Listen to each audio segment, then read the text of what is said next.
Hello, my name is Ibrahim Traore. You might know me as a young military leader, someone you call a radical or an anti-Western dictator, but today I'm here to tell the truth.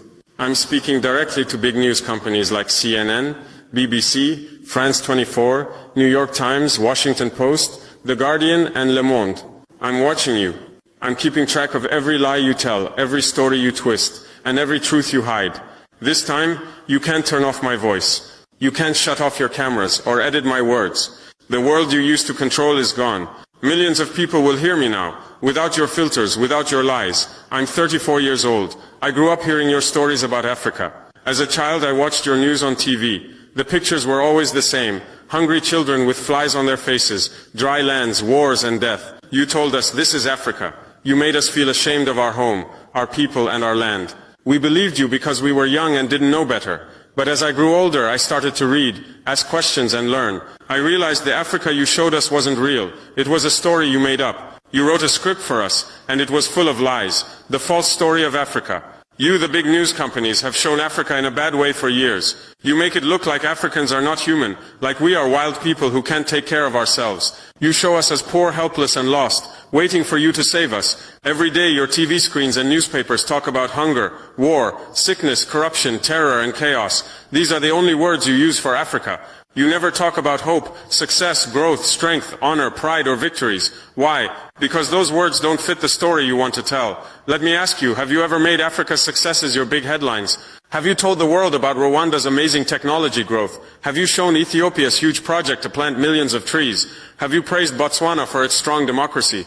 Have you talked about Kenya's smart business ideas and young entrepreneurs? No, you haven't. Those stories don't fit your plan. In your story, Africa can't be successful. If Africa is doing well, how can you justify taking our resources? If we're not poor and weak, why would we need your help? If we're not backward, how can you look down on us? I want to ask the people who run your newsrooms, have you ever thought about why Africa, a land full of riches, has so many poor people?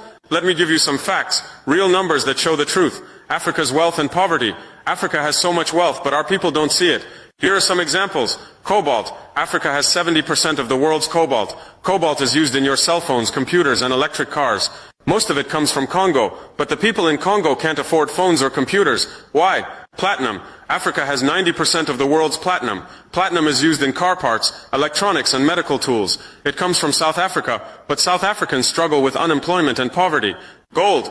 Africa produces 30% of the world's gold. Countries like Mali, Burkina Faso, Ghana, and Tanzania have huge gold mines, but our people live in poverty while gold flows out of our lands.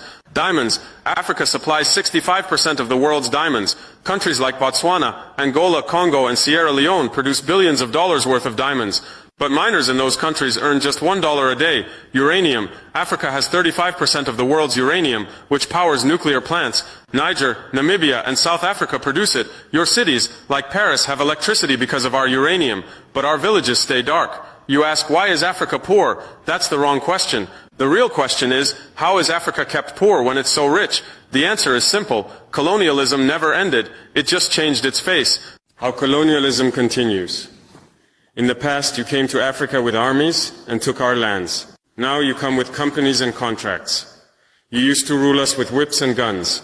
Now you control us with loans and deals.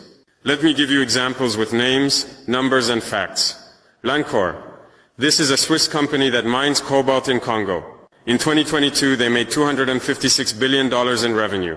But they paid Congo only $500 million in taxes. That's just 0.2% of their earnings. Is that fair? Rio Tinto. This British-Australian company mines bauxite in Guinea.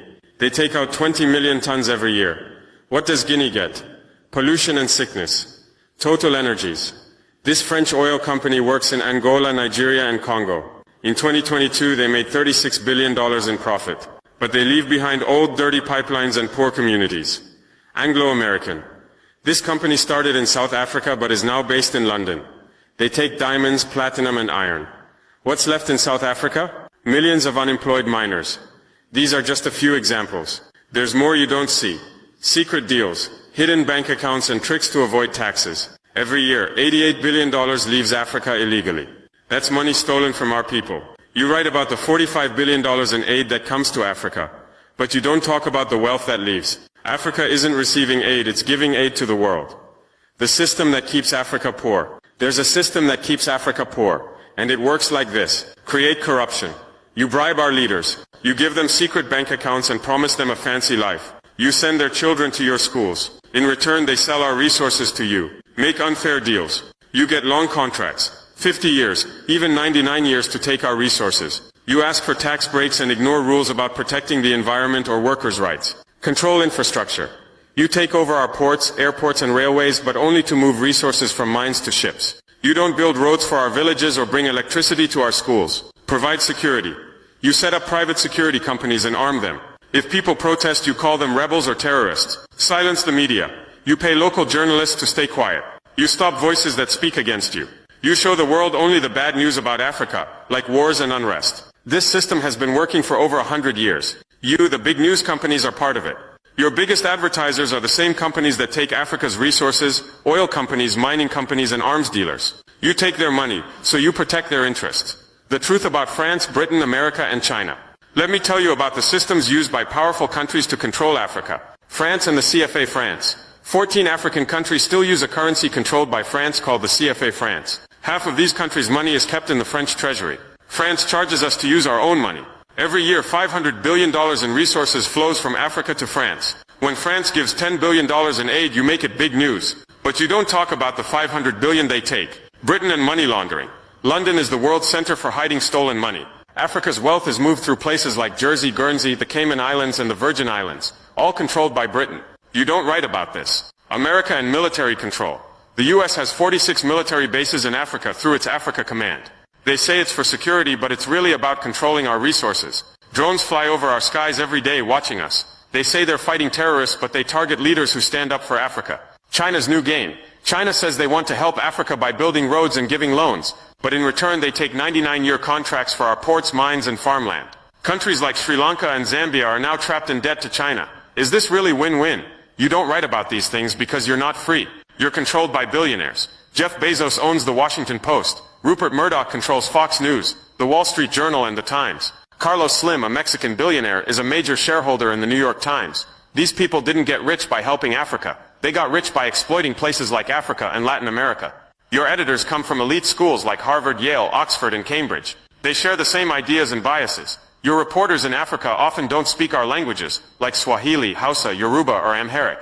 They can't talk to our people, so they rely on Western diplomats and NGOs for information. How can you call that fair reporting? The heroes they silenced. Let me tell you about the African leaders you've ignored or lied about. Patrice Lumumba, he was the leader of Congo, killed on January 17, 1961. The CIA and Belgian mercenaries were involved. They dissolved his body in acid and kept his teeth as souvenirs. In 2022, Belgium returned one tooth to his family after 61 years. You called it chaos in Congo, but didn't investigate the killers, or Belgium's crimes. Thomas Sankara, he was my hero, the leader of Burkina Faso, killed on October 15th. Sankara vaccinated 2.5 million children, planted 10 million trees, raised literacy from 13% to 73%, gave women equal rights, banned harmful practices, and fought corruption.